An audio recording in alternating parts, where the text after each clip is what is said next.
कृष्णया प्रिया प्रिया बोले कृष्णया प्रिया प्रिया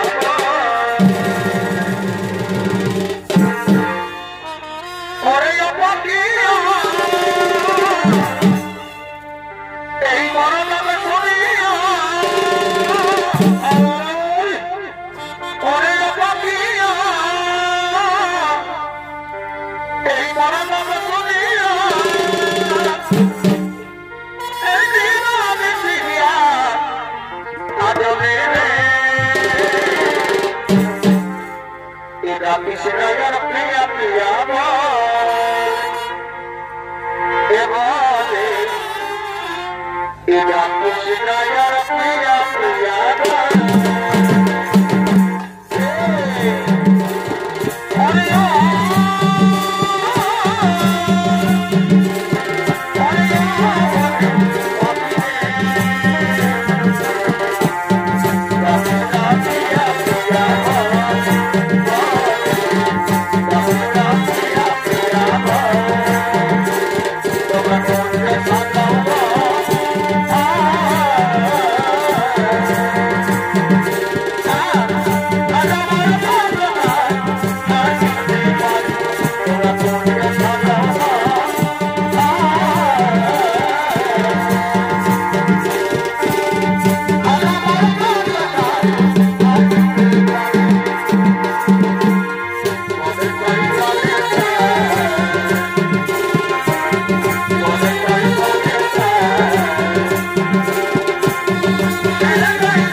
बोलो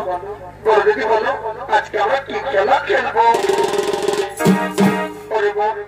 ওরে বো আজকে সুরাপাত করতে করতে না আজকে আমরা যে খেলাটি খেলবো না সেটি হলো কিনা এই বলতে যে প্রথমে বেরোবে তারপর থেকে না আমরা কোরআনাই করবো তুমি কি কথা বলছো দিদি এই তোর কথা যদি মহারাজ জানতে পারে তাহলে কি হবে দিদি এই করে কথা না একটা কাপড়িও টের পাবে না মহারাজ তো দূরের কথা চলো আর আমরা বেলমা করে আর আমরা বেলমা করে আমরা এখন সুরাপানে মত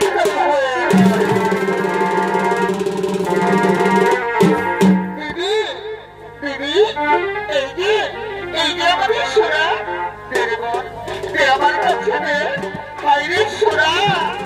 তুই কতক্ষণে আসবি বাবা আমার মুখে আয় না আমি তোকে নিয়ে কত আনন্দ করবো কত ফুর্তি করবো রে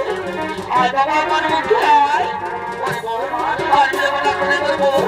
এবার আমরা দুজনাই সোনা পান করবো